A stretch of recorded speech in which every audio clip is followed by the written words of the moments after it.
ರಾಷ್ಟ್ರ ರಾಜಕಾರಣದಲ್ಲೂ ತೀವ್ರ ಕುತೂಹಲ ಮೂಡಿಸಿರುವ ಕರ್ನಾಟಕ ವಿಧಾನಸಭೆ ಚುನಾವಣೆಗೆ ಶನಿವಾರ ಒಂದೇ ಹಂತದಲ್ಲಿ ಮತದಾನ ನಡೆದಿದ್ದು ಮೇ 15ರಂದು ಫಲಿತಾಂಶ ಪ್ರಕಟವಾಗಲಿದೆ. ಮತದಾನ ಮುಕ್ತಾಯವಾದ ಬೆನ್ನಲ್ಲೇ ವಿವಿಧ ಮಾಧ್ಯಮಗಳು ನಡೆಸಿದ ಮತದಾನೋತ್ತರ ಸಮೀಕ್ಷೆ ಪ್ರಕಟಗೊಂಡಿದ್ದು, ಮತದಾರ ಈ ಬಾರಿ ಯಾವುದೇ ಪಕ್ಷಕ್ಕೂ ಸ್ಪಷ್ಟ ಬಹುಮತ ನೀಡದೆ ಅತಂತ್ರ ಸ್ಥಿತಿ ನಿರ್ಮಾಣ ಮಾಡಿದ್ದಾನೆ. ಇಂಡಿಯಾ ಟುಡೇ ಗ್ರೂಪ್, ಆಕ್ಸಿಸ್ ಮೈ ಇಂಡಿಯಾ ನಡೆಸಿರುವಂತಹ ಮತದಾನ ಪೂರ್ವ ಸಮೀಕ್ಷೆಯಲ್ಲಿ ಆಡಳಿತಾರೂಢ ಕಾಂಗ್ರೆಸ್ 224 ಕ್ಷೇತ್ರಗಳ ಪೈಕಿ 106ರಿಂದ 118, ಪ್ರಮುಖ ಪ್ರತಿಪಕ್ಷ ಬಿಜೆಪಿ 79ರಿಂದ 92 ಸ್ಥಾನಗಳನ್ನು ಪಡೆಯಲಿದ್ದು, ಜೆಡಿಎಸ್ 22ರಿಂದ 30 ಸ್ಥಾನಗಳನ್ನು ಪಡೆಯಲಿದೆ. ಇನ್ನು ನ್ಯೂಸ್ ಎಕ್ಸಿಟ್ ಪೋಲ್ ಪ್ರಕಾರ ಕಾಂಗ್ರೆಸ್ 72ರಿಂದ 78, ಬಿಜೆಪಿ 102ರಿಂದ 110, ಜೆಡಿಎಸ್ 35ರಿಂದ 39, ಇತರ ಪಕ್ಷಗಳು 3ರಿಂದ 5 ಸ್ಥಾನಗಳು ಪಡೆದುಕೊಳ್ಳಲಿವೆ. ಪೀಪಲ್ ಪಲ್ಸ್ ಸಮೀಕ್ಷೆಯ ಪ್ರಕಾರ ಕಾಂಗ್ರೆಸ್ 93ರಿಂದ 103, ಬಿಜೆಪಿ 83ರಿಂದ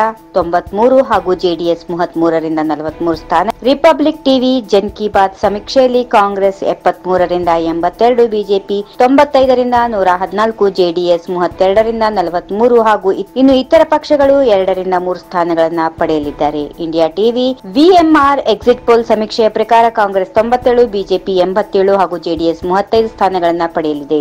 ಕಾಂಗ್ರೆಸ್ 90ರಿಂದ 103 ಸ್ಥಾನ, ಬಿಜೆಪಿ 82ರಿಂದ 93, ಜೆಡಿಎಸ್ 31ರಿಂದ 39 ಸ್ಥಾನ ಪಡೆದರೆ ಇತರರು 2ರಿಂದ 4 ಸ್ಥಾನ ಪಡೆಯಲಿದೆ. 224 ಸದಸ್ಯ ಬಲದ ಕರ್ನಾಟಕ ವಿಧಾನಸಭೆಯಲ್ಲಿ ಅಧಿಕಾರದ ಗದ್ದುಗೇರಲು ಸರಳ ಬಹುಮತಕ್ಕಾಗಿ ಯಾವುದೇ ಒಂದು ಪಕ್ಷ 113 ಸ್ಥಾನಗಳನ್ನು ಗೆಲ್ಲಬೇಕಿದೆ.